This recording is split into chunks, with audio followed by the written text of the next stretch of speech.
শ্লোক ১৯ শ্রীভগবানুবাচ হন্ততে কথিষ্যামি দিব্যা হ্যাত্তবিভূতয়োঃ প্রাধান্যত কুরুশ্রেষ্ঠ নাস্তন্ত বিস্তরস্য মে।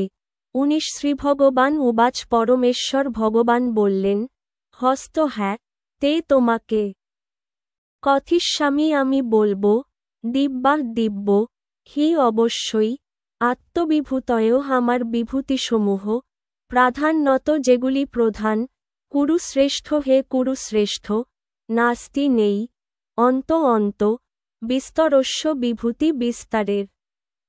মে আমার।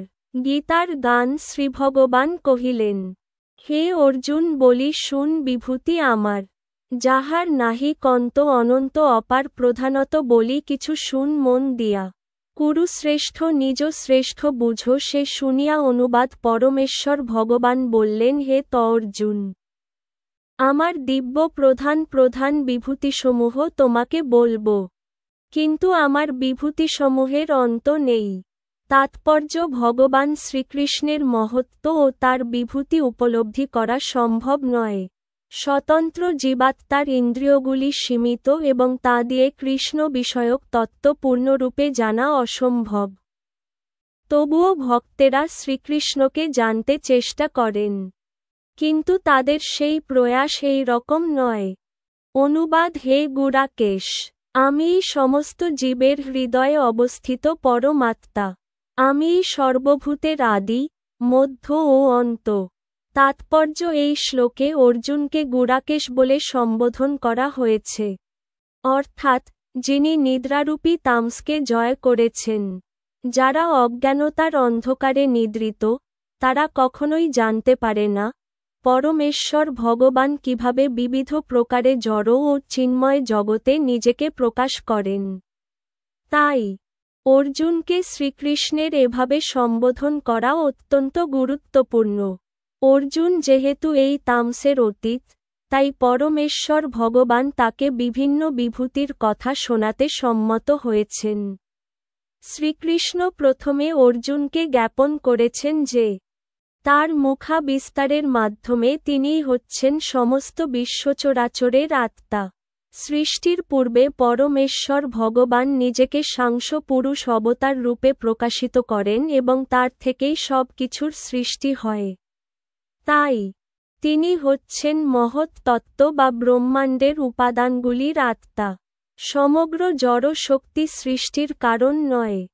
প্রকৃতপক্ষে মহাবিষ্ণু মহৎ তত্ত্ব বা সমগ্র জড় শক্তিতে প্রবেশ করেন। তিনি হচ্ছেন আত্মা। মহাবিষ্ণু যখন প্রকটিত ব্রহ্মাণ্ডগুলির মধ্যে প্রবেশ করেন, তখন তিনি আবার প্রতিটি সত্তার অন্তরে পরমাত্মারূপে নিজেকে প্রকাশিত করেন। আমরা উপলব্ধি করতে পারি যে, চিন্ময় স্ফুলিঙ্গের উপস্থিতির ফলেই জীবের এই জড় দেহ সক্রিয় হয়।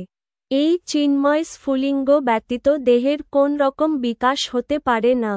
তেমনি পরম আত্মা শ্রীকৃষ্ণ প্রবেশ না করা পর্যন্ত জড় জগতের কোন রকম বিকাশ হতে পারে না।